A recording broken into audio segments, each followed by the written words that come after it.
शादीशुदा लोग जरूर सुने। विमल और रागिनी में झगड़ा हो गया। झगड़ा इतना बढ़ गया कि रागिनी नाराज होकर मायके चली गई। रागिनी का मायका इतना दूर था जहां पहुंचने में 6 से 7 घंटे लगते थे।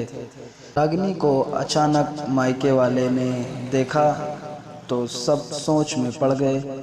माँ ने पूछा, बेटी यूं अचानक? तो रागिनी ने कहा, ऐसे ही 2-3 दिन के लिए घूमने आई हूँ। रागिनी अपने मायके में आराम से रह रही थी। माँ के हाथ के बनाए गरम गरम खानों को खा रही थी। रागिनी को वहां पहुंचने के बाद लॉकडाउन लग गया। शायद लॉकडाउन भी उसके मायके आने का इंतजार कर रहा था। कई दिन बीत जाने के बाद रागिनी को विमल की याद आने लगी, क्योंकि उसे अपने पति से बात किए हुए कई दिन हो गया था। रागिनी ने फ़ोन नहीं किया तो विमल ने भी उसे फ़ोन नहीं किया, क्योंकि विमल भी उससे बहुत नाराज़ था। विमल घर पे अकेला ही था। जो कुछ विमल को बनाना आता था उसे बनाकर किसी तरह पेट भरता था। रागिनी को विमल की याद सताने लगी। अपना ही मायका अब चुभ रहा था। रागिनी ने विमल को फ़ोन किया। जब विमल ने फ़ोन नहीं उठाया तो रागिनी को विमल की चिंता सताने लगी। रागिनी के दिमाग में कुछ ख्याल आने लगा और वह रोने लगी। रागिनी की माँ ने देखा तो वह समझ गई और अपनी बेटी को समझाने लगी कि देख बेटी, बेटी का असली घर उसका ससुराल ही होता है। रागिनी को आज खुद पर बहुत गुस्सा आ रहा था, क्योंकि उसने उस दिन बहुत बड़ा कदम उठा लिया था।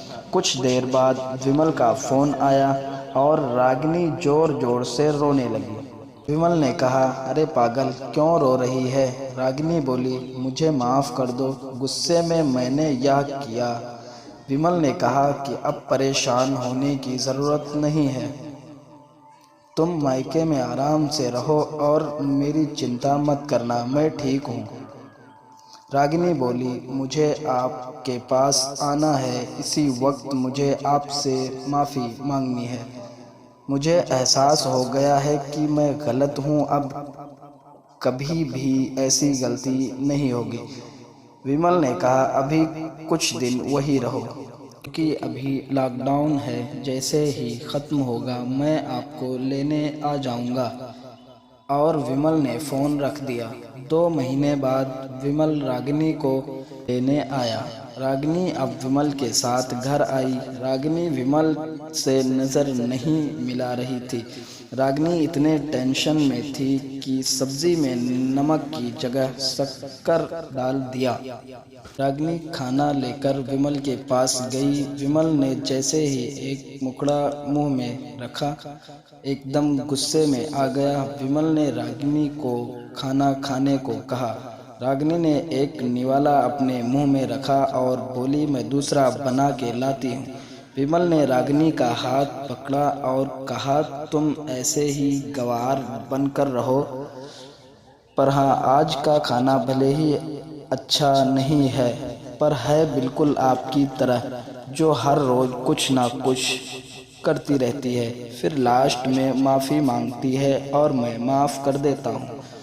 हाँ, एक बात अच्छी कहती है, मेरी यह हंसता जीव भी तुम्ही से है, मेरी खुशियाँ, मेरी मुस्कुराहट भी तुम्ही से है।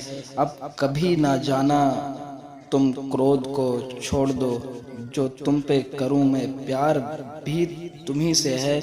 अगर हमारी वीडियो आपको पसंद आई हो तो हमारे चैनल को सब्सक्राइब करें और बेल आइकन दबा दें, ताकि हमारी वीडियो आपके पास पहुंचती रहे। वीडियो को लाइक करें, शेयर करें, कमेंट करें।